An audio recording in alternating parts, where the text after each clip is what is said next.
Bonjour à tous. On avait plusieurs enfants ce matin, hein? La salle était pleine, mais là, ils sont tous partis. C'est bon, c'est bon. On est content qu'ils puissent avoir ce service-là pour nos enfants. J'aimerais commencer en souhaitant une bonne fête des mères à toutes les mamans. Hein? C'est la journée de la fête des mères et comme on fait dans notre culture à chaque deuxième dimanche de mai, on veut souligner honorer nos mamans. Et puis, on veut rendre grâce à Dieu pour son plan parfait pour la famille. Et puis, qu'on a puisse avoir eu l'occasion d'avoir une maman. Et puis, moi, j'ai eu l'occasion aussi d'avoir marié une maman. Et puis peut-être d'en former une aussi. Mais c'est une grâce, puis on veut vraiment remercier le Seigneur pour les personnes que le Seigneur place, puis les mamans qu'il nous donne. C'est une bénédiction pour nous et puis une bénédiction pour la famille. Vous accomplissez un travail important, même celle que les enfants sont devenus plus grands. Maman un jour, maman toujours, hein? Et puis ça continue. Si c'est pas maman, c'est grand-maman, puis arrière-grand-maman un jour aussi. Et donc ça continue. Puis on veut vous encourager à pas lâcher le travail que vous faites et puis le dévouement que vous avez. Puis on rend vraiment rend grâce au Seigneur pour vous. Ce matin, j'aimerais vous inviter à tourner dans l'Évangile de Luc au chapitre 6. L'Évangile de Luc au chapitre 6. Et puis, pendant que vous tournez, j'aimerais simplement vous rappeler, pour ceux qui n'ont pas eu l'occasion de se procurer ce livre, qu'on vous offre gratuitement ce mois-ci, une copie par famille. On vous invite à le prendre en sortant. C'est vraiment un livre encourageant et qui nous rappelle qu'il y a tellement de bienfaits lorsqu'on vient à Jésus-Christ, lorsqu'on saisit l'Évangile de sa grâce par la foi, mais le plus grand bienfait, c'est de pouvoir avoir cette relation avec notre Dieu, notre Créateur, le Dieu de l'univers. Et ça, c'est le bien le plus précieux. Oui, la vie éternelle, oui, le ciel avec toutes les bénédictions. Et puis, comme dit John Piper, mais si on est au ciel puis que Dieu n'est pas là, qu'est-ce que ça change-tu quelque chose? Ça change tout. Parce que dans un sens, le ciel, c'est vraiment cette relation intime avec Dieu. Fait que je vous encourage à le prendre, on vous le donne, et puis à méditer, prendre le temps de le lire, de le méditer pour votre encouragement puis votre édification personnelle. On va lire ce matin dans Luc 6, je vais lire les versets 12 à 36. Je vais lire le passage au complet, même si je sais avec la première célébration que je n'aurai pas le temps de tout couvrir. Je le sais déjà d'avance. Je sais qu'il va y avoir un point que ça va finalement être la semaine prochaine. Donc, on va peut-être prendre un petit peu plus de temps dans les versets 12 à 26, mais on va prendre le temps de lire le passage ensemble quand même et se préparer déjà à ce qui va venir. Donc, Luc 6 à partir du verset 12. En ce temps-là, Jésus se rendit sur la montagne pour prier, et il passa toute la nuit à prier Dieu. Quand le jour parut, il appela ses disciples et il en choisit 12 auxquels il donna le nom d'apôtres. Simon, qu'il nomma Pierre, André son frère, Jacques, Jean, Philippe, Barthélemy, Matthieu, Thomas, Jacques, fils d'Alphée, Simon, appelé le Zélote, Jude, fils de Jacques, et Judas Iscario, qui devint traître. Il descendit avec eux et s'arrêta sur un plateau où se trouvait une foule de ses disciples et une multitude de personnes de toute la Judée, de Jérusalem et de la contrée maritime de Tyr et de Sidon. Ils étaient venus pour l'entendre et pour être guéris de leur maladie. Ceux qui étaient tourmentés par des esprits impurs étaient guéris. Et toute la foule cherchait à le toucher parce qu'une force sortait de lui et les guérissait tous. Alors Jésus, levant les yeux sur ses disciples, dit, « Heureux vous qui êtes pauvres, car le royaume de Dieu est à vous. Heureux vous qui avez faim maintenant, car vous serez rassasiés. Heureux vous qui pleurez maintenant, car vous serez dans la joie. Heureux serez-vous lorsque les hommes vous haïront, lorsqu'on vous chassera, vous outragera, et qu'on rejettera votre nom comme infâme à cause du Fils de l'homme. Réjouissez-vous en ce jour-là et tressaillez d'allégresse, parce que votre récompense sera grande dans le ciel, car c'est ainsi que leur Père traitait les prophètes. Mais malheur à vous, riches, car vous avez votre consolation. Malheur à vous qui êtes rassasiés, car vous aurez faim. Malheur à vous qui riez maintenant, car vous serez dans le deuil et dans les larmes. Malheur lorsque tous les hommes diront du bien de vous, car c'est ainsi qu'agissait leur Père à l'égard des faux prophètes. Mais je vous dis, à vous qui m'écoutez, aimez vos ennemis, faites du bien à ceux qui vous haïssent, bénissez ceux qui vous maudissent, priez pour ceux qui vous maltraitent. Si quelqu'un te frappe sur une joue, présente-lui aussi l'autre. Si quelqu'un prend ton manteau, ne l'empêche pas de prendre encore ta tunique. Donne à quiconque te demande et ne réclame pas ton bien à celui qui s'en empare. Ce que vous voulez que les hommes fassent pour vous, faites-le de même pour eux. Si vous aimez ceux qui vous aiment, quel gré vous en sera-t-on? Les pécheurs aussi aiment ceux qui les aiment. Si vous faites du bien à ceux qui vous font du bien, quel gré vous en sera-t-on? Les pécheurs aussi agissent de même. Et si vous prêtez à ceux de qui vous espérez recevoir, quel gré vous en sera-t-on? Les pécheurs aussi prêtent aux pécheurs afin de recevoir la pareille. Mais aimez vos ennemis, faites du bien et prêtez sans rien espérer, et votre récompense sera grande, et vous serez fils du Très-Haut, car il est bon pour les ingrats et pour les méchants. Soyez donc miséricordieux, comme votre Père est miséricordieux. On va se courber dans un mot de prière. Oui, Seigneur notre Dieu, on se présente devant toi encore une fois ce matin. On se présente devant toi, Seigneur Jésus, qui, comme on l'a chanté, est le Seigneur, le Maître de tout, celui dont le nom est au-dessus de tout nom, celui qui sauve avec puissance. Et Seigneur, on réalise que tu es roi, que tu es Seigneur, et que tout ce que nous te devons, Seigneur, c'est de fléchir le genou devant toi et de t'adorer. Et Seigneur, à travers ce temps que nous prenons dans ta parole, nous voulons le faire comme un geste d'adoration pour toi. On contemple, Seigneur, à travers ta parole, qui tu es. On contemple ta personne. On contemple tes œuvres merveilleuses. On contemple tes enseignements, Seigneur, qui nous montrent combien tu es glorieux et totalement contraire à tout ce qu'on peut entendre autour de nous. Et Seigneur, on a besoin de toi. On réalise notre faiblesse, on réalise notre besoin de venir à toi et d'entendre ta parole. Seigneur, puisses-tu parler à nos cœurs ce matin, nous interpeller par ces paroles qu'on vient de lire et que ces paroles puissent descendre au fond de nos cœurs afin que nous soyons des serviteurs, des disciples obéissants. Oui, Seigneur, on veut t'honorer, on veut t'adorer, on veut te glorifier par nos vies.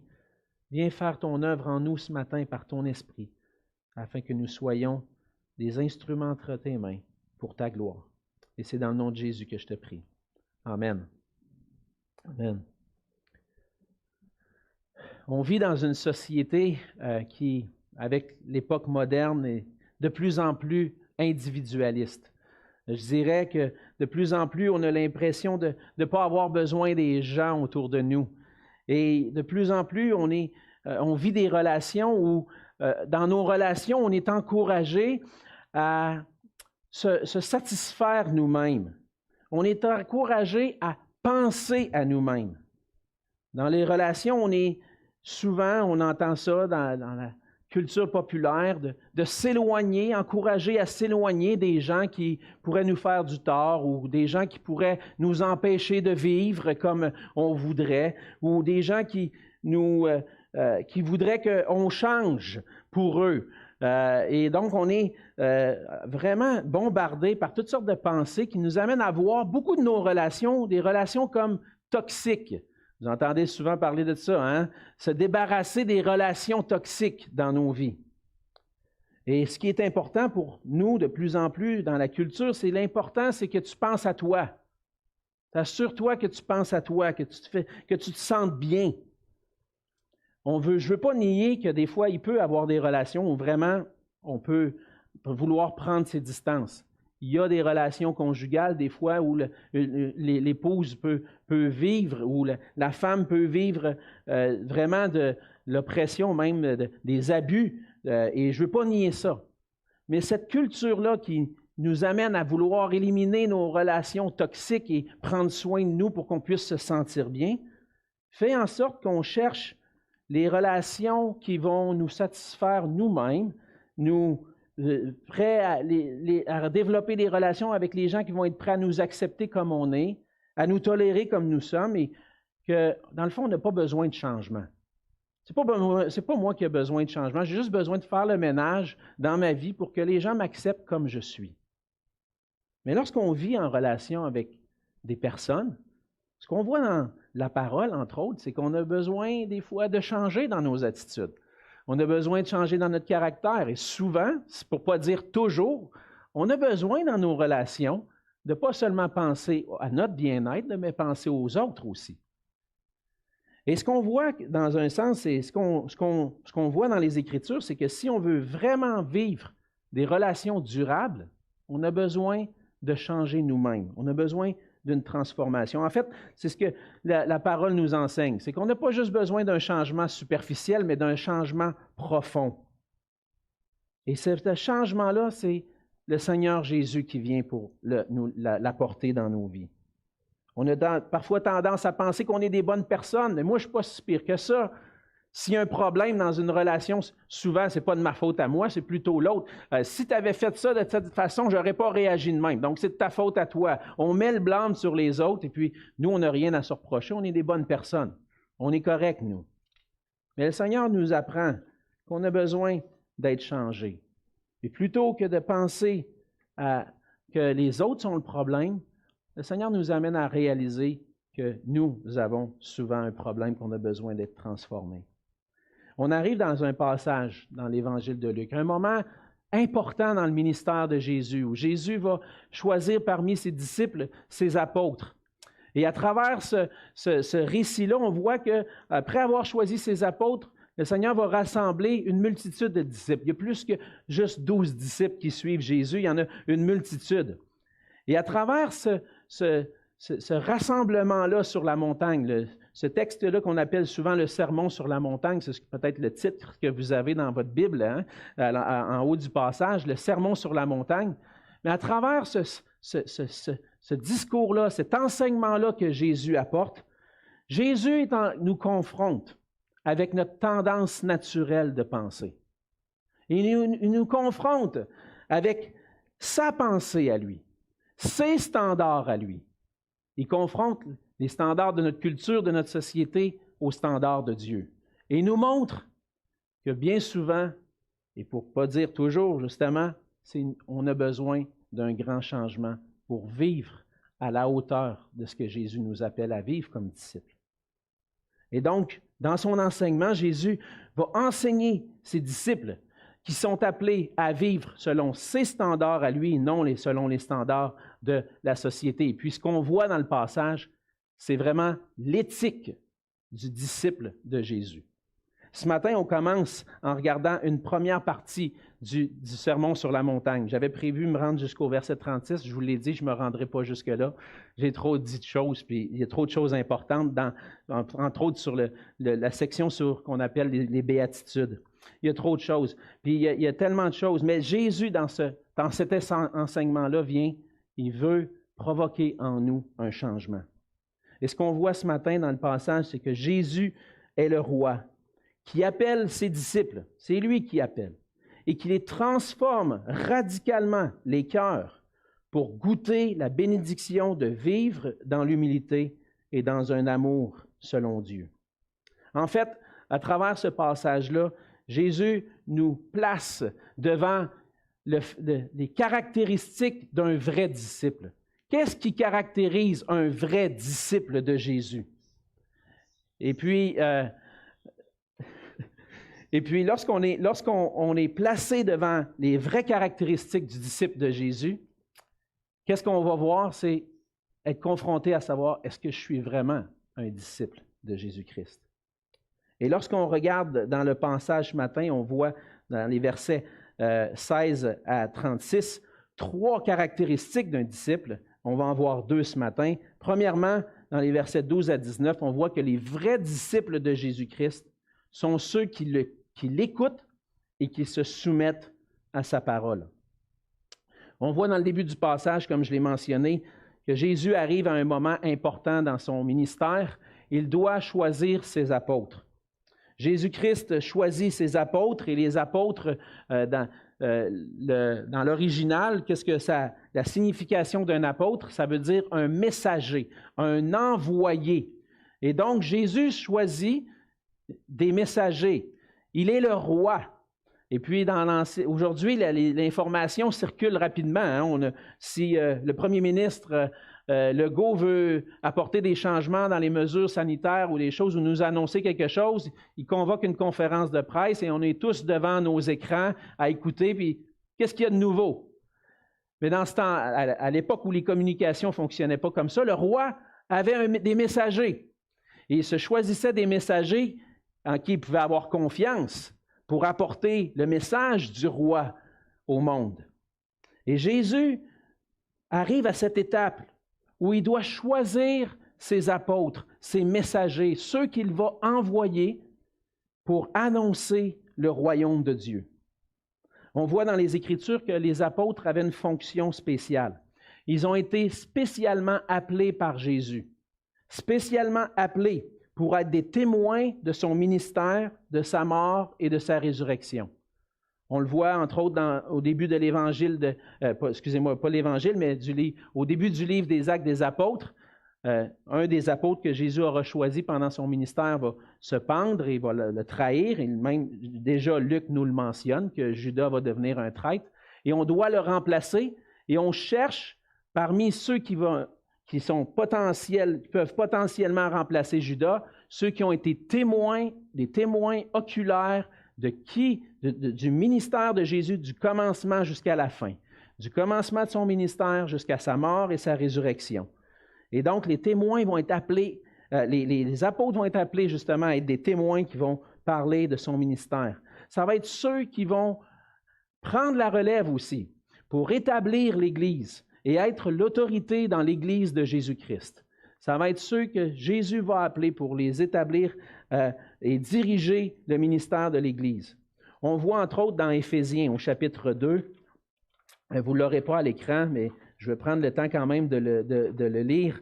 Dans Éphésiens au chapitre 2, qu'est-ce que l'Église réellement est fondée sur l'enseignement des apôtres. On voit dans Éphésiens 2 au verset 19, il dit « Ainsi donc, vous n'êtes plus des étrangers, ni des gens du dehors, mais vous êtes concitoyens des saints, gens de la maison de Dieu. Vous avez été édifiés sur le fondement des prophètes, des apôtres et des prophètes, Jésus-Christ lui-même étant la pierre angulaire. En lui, tout l'édifice bien coordonné s'élève pour être un temple saint dans le Seigneur. En lui, vous êtes aussi édifiés pour être une habitation de Dieu en esprit. » Et donc, ce que l'apôtre Paul est en train de dire dans ce passage-là, c'est que l'Église, c'est comme un édifice. L'Église, c'est comme le temple de Dieu. Il y avait le temple de Dieu dans l'Ancien Testament à Jérusalem où Dieu habitait et là, les gens, le peuple d'Israël pouvait aller rencontrer Dieu au temple et venir l'adorer. Maintenant, il dit l'Église, c'est le nouveau temple, c'est le nouvel édifice. Et sur quoi est fondé cet édifice-là? Sur Jésus-Christ, qui est la pierre angulaire, mais sur le fondement des apôtres et des prophètes. Sur le fondement des Écritures. Les prophètes dans l'Ancien Testament, les apôtres dans la Nouvelle Alliance, dans le Nouveau Testament. Et donc, ce que Paul est en train de dire et ce qu'on voit à travers ce récit-là, c'est que les apôtres vont apporter une parole avec autorité. Les apôtres sont principalement les auteurs de tous les lettres et les livres et des évangiles. Il y a quelques-uns qui ne sont pas apôtres, qui ont écrit des livres dans le Nouveau Testament, mais principalement, les livres du Nouveau Testament sont écrits sous l'inspiration du Saint-Esprit par les apôtres à qui Jésus a donné l'autorité pour annoncer, être des témoins, être ceux qui allaient mettre le fondement pour l'édification de l'Église. Et nous, aujourd'hui, on croit que le ministère d'apôtre a cessé, quoique on ait toujours besoin de témoins, de messagers, mais on croit que le ministère d'apôtre a cessé parce que la révélation est complète. Toutes les Écritures sont complètes, tout le message dont on a besoin est complet et se trouve dans les Écritures, a été apporté par les prophètes et par les apôtres. Et là, on réalise que Jésus arrive à un moment important dans son ministère parce que le fondement de son Église va être établi à travers l'enseignement que ces apôtres-là vont apporter. Et qu'est-ce que Jésus fait? Il va prendre la nuit pour prier. Il va prendre toute une nuit pour considérer puis aller plaider devant Dieu, chercher la face de Dieu dans tous ces disciples qui sont là et qui me suivent. Lesquels tu veux que je puisse choisir pour les établir et être mes messagers? Et vous voyez que devant cette décision importante, Jésus, malgré le fait qu'il était Dieu, qu'il était le Fils de Dieu, a besoin d'aller consulter son Père. Et combien nous avons-nous besoin comme Église, quand nous prenons des décisions, de prendre le temps de prier puis de considérer où Dieu veut amener son Église. Chercher la face de Dieu. Et dire, Seigneur, ce n'est pas notre Église, c'est la tienne. Tu nous as simplement établis comme pasteur, comme diacre, comme membre de cette Église pour qu'on puisse faire ton œuvre à toi. On a besoin que l'Église, que les pasteurs et tous ceux qui s'impliquent, les leaders, puissent être des gens de prière qui cherchent la face de Dieu pour voir où le Seigneur veut l'amener, cette Église. Et donc, Jésus est un exemple pour nous. Dans un moment crucial de son ministère, se met à genoux et prie. Et donc, les apôtres sont les messagers du roi, mais Jésus, on voit qu'il y avait aussi des disciples. Lorsqu'on avance un petit peu plus au verset 17, on voit, dans le fond, les noms de tous les apôtres dans les versets, 14 à 16. On ne passera pas le temps pour détailler tous les apôtres, mais on arrive au verset 17 et on voit que Jésus va descendre de la montagne, du haut de la montagne, avec ses apôtres. Il va s'arrêter sur un plateau et là, il se trouve une foule de ses disciples. Donc déjà à ce moment-là, plusieurs suivent Jésus. Plusieurs se disent disciples de Jésus-Christ. Et ils viennent pour entendre les enseignements de Jésus. Ils sont en train déjà de marcher avec le Seigneur Jésus, mais il y a une multitude aussi qui vient pour entendre la parole de Dieu. Et on voit à travers ce passage-là que ceux qui viennent pour l'entendre, ils viennent aussi pour être guéris de leur maladie. On pense à la foule qui veut être guérie des maladies, qui veulent voir Jésus-Christ accomplir quelque chose pour eux. Mais ceux qui viennent premièrement pour l'entendre, lui. Et les disciples de Jésus-Christ, c'est une des caractéristiques, sont ceux qui sont disposés à écouter ses enseignements et à le suivre dans l'obéissance. On ne peut être un disciple de Jésus-Christ simplement le suivre et que ça n'ait pas de changement dans notre vie. Mais Jésus vient et veut faire de nous des disciples transformés, des gens qui sont passés de la mort à la vie pour vivre non plus selon les standards du monde, mais selon son standard à lui.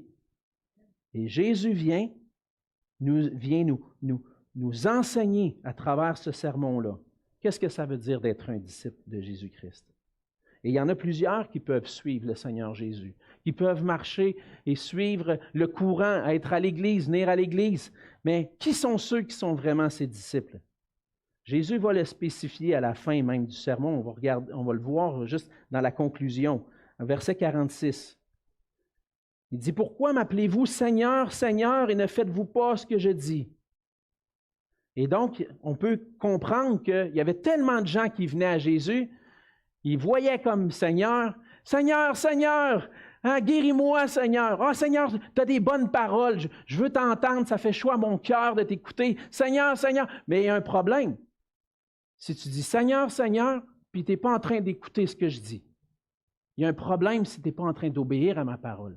Tu ne peux pas dire que je suis Seigneur dans ta vie, que je suis maître dans ta vie, si tu ne mets pas en pratique les paroles que tu entends.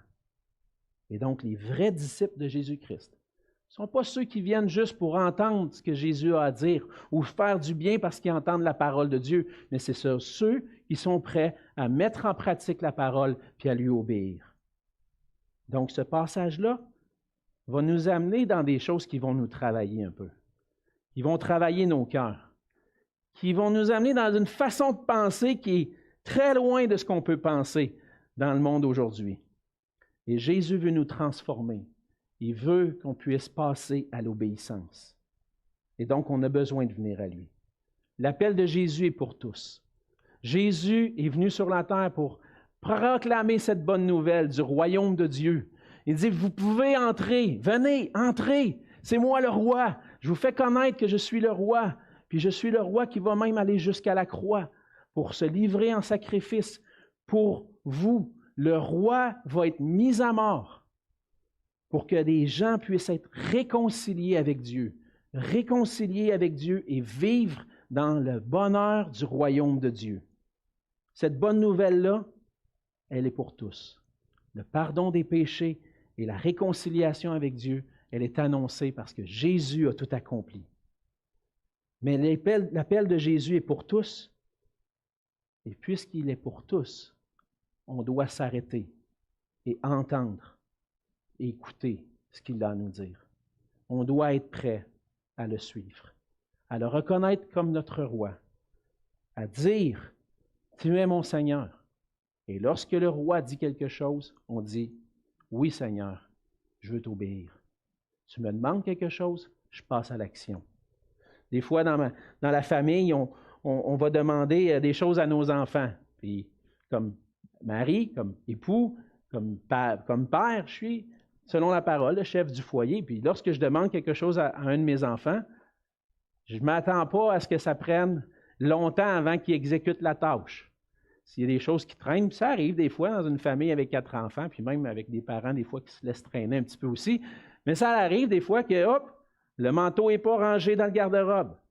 Et lorsque maman ou papa disent « Prends ton manteau, range-le dans le garde-robe. » « Ah, mais ça ne sera pas long, là, j'ai fini d'écouter mon vidéo 5 minutes. » Non, non, non, non, tu aurais dû faire ça avant. Et lorsque je dis quelque chose, c'est supposé d'être passé à l'action. Je m'attends à l'obéissance. C'est la même chose avec le Seigneur. Quand Jésus dit quelque chose, je passe à l'obéissance. Et c'est difficile parce que par nature, on n'est pas disposé à se faire dire quoi faire. Je le sais, j'ai déjà été jeune, j'ai déjà été un enfant moi aussi. Puis quand mes parents disaient « Hey, t'as pas fait ci, t'as pas fait ça, t'aurais dû faire ça. » Il y en a encore, là, j'ai pas fini, là. Et c'est quoi? Je veux-tu avoir un jour le temps de me relaxer? Je vais-tu pouvoir me reposer un jour? Non, il y a de l'ouvrage, il y a de l'ouvrage. C'est pas facile, on n'aime pas ça. On veut vivre selon nos standards à nous. On veut prendre ça relax. Mais Jésus, il dit non. Je vais te changer. Tu ne prendras pas ça relax. Tu vas obéir à ma parole. Et tu vas t'engager à me suivre. Mais Jésus vient avec grâce. Il vient par sa grâce nous transformer pour qu'on puisse dire « Oui, Seigneur, je veux te suivre. Je veux t'obéir. » Et donc, on a besoin de prier que les enseignements qui se trouvent dans la parole de Dieu, que Jésus puisse nous transformer, nous saisir de son esprit pour qu'on puisse les vivre, les obéir entièrement. Donc, c'est ce qu'on voit premièrement. Les vrais disciples de Jésus-Christ, ce sont ceux qui viennent à lui pour l'entendre, mais aussi pour obéir à sa parole. On va passer maintenant à la prochaine section dans les versets 20 à 26. Et on va voir ensemble, deuxièmement, que les vrais disciples de Jésus-Christ sont ceux qui sont transformés par lui pour goûter la bénédiction de vivre dans l'humilité. Oui, Jésus nous demande de lui obéir. Oui, Jésus nous enseigne. On a besoin de venir à lui humblement puis de dire « Seigneur, je reçois tes enseignements », mais il y a une bénédiction rattachée à ça. Il y a une bénédiction à venir à Jésus. Et Jésus veut nous accorder la bénédiction de vivre dans l'humilité. Et donc, dans cette section-là, les versets 20 à 26, une section qu'on appelle les béatitudes, les bénédictions que Dieu en réserve pour ceux qui présentent les caractéristiques, les attitudes qu'on voit dans le passage. Mais Jésus ne fait pas juste présenter les bonnes attitudes, ce qui va être béni, mais il présente aussi en contraste avec celles qui vont attirer le malheur. Et Jésus parle particulièrement à ses disciples dans ce passage-là. Il parle à ceux qui sont prêts à le suivre. Parce qu'on va le voir au verset 22, entre autres, ceux qui vont être heureux et ceux qui vont être bénis vont faire partie de ceux qui vont être rejetés à cause du Fils de l'homme, à cause de Jésus-Christ. Et donc, Jésus parle à ses disciples ici et il leur dit, voici les attitudes qui devraient vous caractériser. Premièrement, on voit quatre attitudes qui démontrent l'humilité.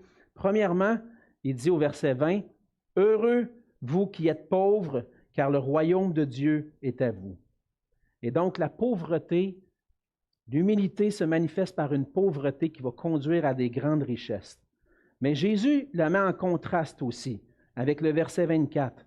En parlant de pauvreté au verset 20, il va arriver au verset 24, il va dire « Malheur à vous, riches, car vous avez votre consolation. » Donc, il place en contraste pauvre et riche.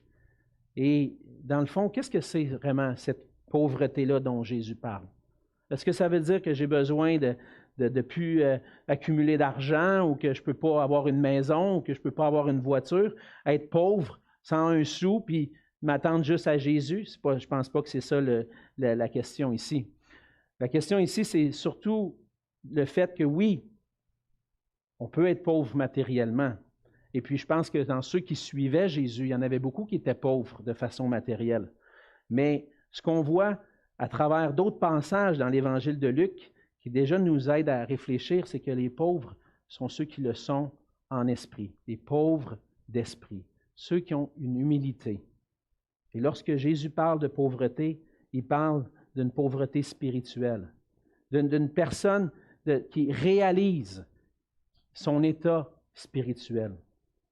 On voit dans l'Évangile de Luc, un peu plus tôt dans l'Évangile de Luc, entre autres au chapitre 4, au verset 18, que Jésus, lorsque Jésus a annoncé la parole à Nazareth, il dit que l'Esprit du Seigneur est sur moi parce qu'il m'a oint pour annoncer une bonne nouvelle aux pauvres.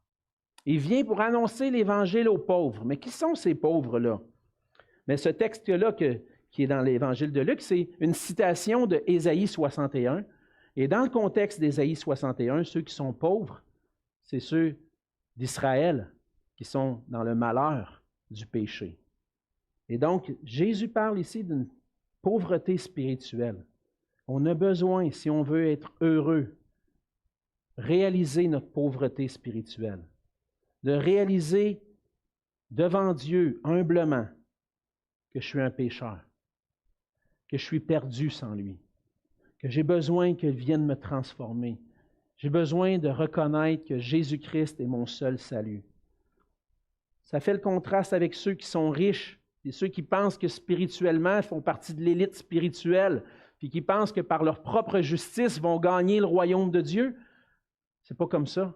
C'est pas en atteignant des standards, puis en obéissant parfaitement à la loi de Dieu, ou même, c'est impossible, quelque chose d'impossible même, de réaliser notre pauvreté spirituelle. C'est impossible d'obéir parfaitement à la loi de Dieu. Je ne serai pas riche spirituellement. Je suis pauvre, je suis un pécheur, j'ai besoin de Jésus-Christ.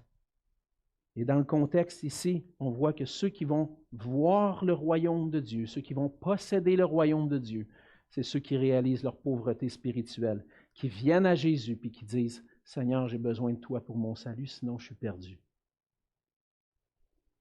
Et donc ça, c'est la pauvreté, l'humilité. Le vrai disciple de Jésus est caractérisé par cette pauvreté spirituelle qui réalise son besoin. Jésus va le manifester aussi, il va le mentionner dans un deuxième élément aussi. Heureux, au verset 21, vous qui avez faim maintenant, car vous serez rassasiés. Et plus loin, au verset 25, il met en contraste avec ceux qui sont déjà rassasiés. Malheur à vous qui êtes rassasiés, parce que vous aurez faim. Et lorsque Jésus parle de cette faim, c'est en lien avec la pauvreté. Souvent, les gens qui sont pauvres, la pauvreté engendre parfois la faim. Les gens n'ont pas les moyens de se procurer la nourriture pour manger. Et si je réalise ma pauvreté spirituelle, je réalise que la nourriture spirituelle dont j'ai besoin se trouve en Dieu seul. Si je suis rassasié spirituellement parce que je suis une bonne personne, je n'irai pas courir vers Jésus pour être rassasié. Et puis finalement, où ça va mener ça? Ça va mener que finalement, tu pensais que tu étais rassasié spirituellement. Tu ne l'étais pas. Tu vas avoir faim. Mais Jésus dit, si tu as faim, si tu exprimes cette pauvreté spirituelle, puis tu as une faim, une soif de Dieu, puis tu viens à moi pour être rassasié, tu vas être rassasié. Un peu comme Jésus disait dans Jean au chapitre 4 à la femme samaritaine, celui qui boit de cette eau, de l'eau que je vais lui donner, il n'aura plus jamais soif. Il va même dire dans l'Évangile de Jean, je suis le pain de vie. Celui qui va manger n'aura plus jamais faim. Je suis le pain de vie, c'est moi qui vais rassasier spirituellement ton âme. Si tu es désespéré et tu réalises ta pauvreté spirituelle, tu vas rassasier ton âme, c'est moi seul qui peux le faire. Et ceux qui vont vers Jésus pour être rassasiés vont l'être et ils vont être heureux. Elle est là la bénédiction, d'être auprès du Seigneur Jésus, de le réaliser comme celui qui va nous rassasier spirituellement. On a besoin de cette humilité-là. Et déjà, Luc va mentionner plus tard dans le chapitre 13, il va déjà nous pointer vers une espérance future où on va être réellement rassasié lorsqu'on va être dans le royaume de Dieu. Dans Luc 13, au verset 29, il dit, il en viendra de l'Orient et de l'Occident, du Nord et du Midi, et ils se mettront à table dans le royaume de Dieu. J'ai faim spirituellement, Seigneur, j'ai faim, j'ai soif de toi, mais je sais qu'un jour, je vais être à ta table, puis je vais être dans ta présence, puis je vais être rassasié parce que je vais être dans le royaume de Dieu avec toi. Et ça, c'est la prière du disciple de Jésus. Seigneur, j'ai hâte à ton retour. J'ai hâte de te contempler, de te voir face à face, d'être complètement rassasié par toi parce que je vais te voir comme tu es. Et si je veux être heureux, j'ai besoin d'avoir cette pauvreté spirituelle et cette faim aussi du Seigneur. Jésus continue avec un troisième élément aussi. Il va dire, « Heureux vous qui pleurez maintenant, car vous serez dans la joie. » Donc, il parle d'une tristesse qui vont conduire à une joie éternelle, en contraste avec la fin du verset 25, en disant « Malheur à vous qui riez maintenant, car vous serez dans le deuil et dans les larmes. » Donc, ceux qui ont la tristesse, qui vivent ça difficilement, de vivre pour le Seigneur Jésus, parce que vivre pour le Seigneur Jésus, dans ce monde-ci, ça peut nous apporter de la tristesse parfois, la persécution, et on va le voir un peu plus loin. Et donc, on voit que ceux qui pleurent en raison de la souffrance. On voit l'exemple de l'apôtre Paul dans les Écritures. L'apôtre Paul qui était entièrement dévoué à l'œuvre du Seigneur, qu'un jour il a rencontré, il a vu le Seigneur, puis il a dit, j'ai pas le choix, il faut que je le suive, il faut que je marche avec lui. Puis le Seigneur l'a appelé à être son apôtre, à être son messager. Et puis, mais Paul vivait de la souffrance pour le nom du Seigneur Jésus. Puis il a dit, j'ai vécu dans la disette, j'ai vécu des naufrages, j'ai vécu toutes sortes de souffrances. C'était pénible. Il y a une tristesse humaine à rattacher à suivre le Seigneur Jésus. Mais combien sa joie spirituelle était grande de marcher avec Jésus-Christ. On le voit dans l'Épître aux Philippiens, entre autres. Il est en prison, persécuté pour l'Évangile, mais en même temps, il encourage l'Église avec une joie. Et lorsqu'on vient au Seigneur, oui, on peut éprouver de la tristesse dans ce monde parce qu'on est rejeté ou on est mis de côté, mais le Seigneur nous donne une joie complète de savoir qu'on lui appartient et qu'un jour, on va être avec lui pour toujours. Et en ce jour-là, notre tristesse va être transformée dans une joie éternelle. On voit ça, entre autres, dans l'Apocalypse 21, les versets 2 à 4. L'apôtre Jean dit, « Je vis descendre du ciel d'auprès de Dieu la ville sainte, la nouvelle Jérusalem, préparée comme une épouse qui s'est parée pour son époux.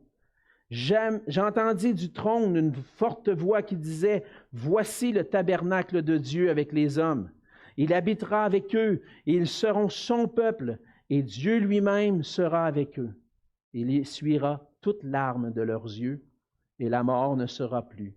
Il n'y aura plus ni deuil, ni cri, ni douleur, car les premières choses ont disparu. » Donc on voit ici, Jésus promet qu'il n'y aura plus de larmes, il n'y aura plus de deuil. Ça va être la joie complète d'être avec lui. Mais ceux qui vivent la joie aujourd'hui, qui ont le plaisir dans ce que le monde apporte, qui rient maintenant, puis qui se rient de Dieu, puis qui se moquent de Dieu, puis qui disent « Moi, je n'ai pas besoin de lui, je suis capable de combler, moi, je suis comblé. » Un peu comme un homme, à un moment donné, à qui je partageais l'Évangile, dit « Moi, je suis heureux. » Tu es heureux maintenant? Tu vas pleurer plus tard. Tu vas pleurer pour l'éternité quand tu vas être séparé de Dieu, puis tu vas voir que celui qui allait vraiment satisfaire ton âme, tu vas être séparé de lui. Il y a une conséquence à choisir d'être bien dans le monde. Suivre Jésus veut dire être pauvre d'esprit, chercher notre satisfaction spirituelle en lui et vivre la tristesse vers une joie qui va nous être donnée. Et finalement, Jésus parle de ceux qui sont rejetés à cause de son nom.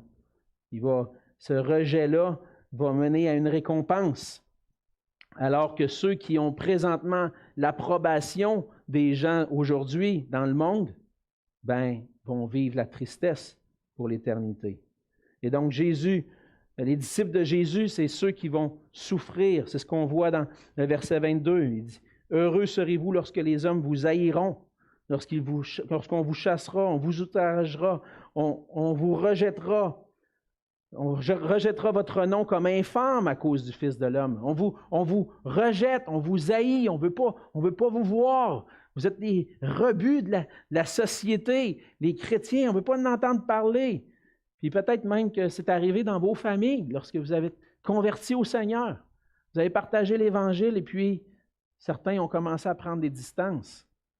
Mes parents, j'ai comme exemple que il y avait des relations avec leurs frères et sœurs, mais avec le temps, les distances ont commencé à se prendre même dans les familles. Pourquoi? Parce que les gens ne veulent pas connaître le nom du Seigneur Jésus. Ils ne veulent pas entendre parler du Seigneur Jésus. Et puis ça m'est arrivé aussi. Ça nous arrive à tous. On parle à des amis, des collègues, on leur partage l'Évangile. L'amitié est là, puis là, sur un certain moment donné, on a une porte ouverte, on partage l'Évangile, puis là, c'est comme si l'amitié vient de disparaître. Pourquoi? À cause du nom de Jésus. À cause de Jésus. Mais Jésus dit, il y a une tristesse associée à ça, mais réjouissez-vous, parce qu'il y a une récompense. Cette récompense-là va être encore plus grande que ce que vous attendez ici. Et donc, il y a un grand prix à payer pour suivre le Seigneur Jésus. Le rejet, d'être abandonné, d'être méprisé. Mais Jésus vient pour nous transformer, pour qu'on puisse être en mesure de vivre cette humilité spirituelle. Pour qu'on soit prêt à s'engager à vivre pour lui, quoi qu'il en coûte. En fait, ce que Jésus veut, c'est que nos cœurs ne soient pas attachés au monde, mais attachés à lui seul. Il veut que nos cœurs soient animés d'un amour pour lui, dire, Seigneur, pour toi, je vais faire tout ce qu'il faut. Et il nous promet une récompense, la joie.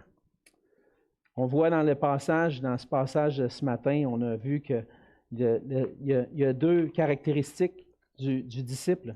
Premièrement, le disciple, c'est celui qui accepte non seulement de venir entendre les paroles de Jésus, mais celui qui s'engage à obéir. Et la deuxième caractéristique, c'est celui qui vient avec humilité pour être transformé par Jésus et vivre dans l'humilité, goûter cette joie, cette bénédiction. As-tu vécu, toi, personnellement, une transformation par l'Esprit de Dieu? As-tu vécu cette nouvelle naissance, cette conversion qui t'amène à dire, oui, Seigneur, je vois que ça va être difficile, mais je suis prêt à te suivre. As-tu celui qui goûte la bénédiction de marcher avec Jésus-Christ? Si ce n'est pas le cas, pour l'instant, le Seigneur met en garde. Malheur à toi. Il y a du malheur qui va arriver. Peut-être que tu es bien maintenant, mais il y a du malheur qui va arriver plus tard. Il y a un jugement qui va venir, qui va faire en sorte que tu n'auras pas la joie, la vraie joie.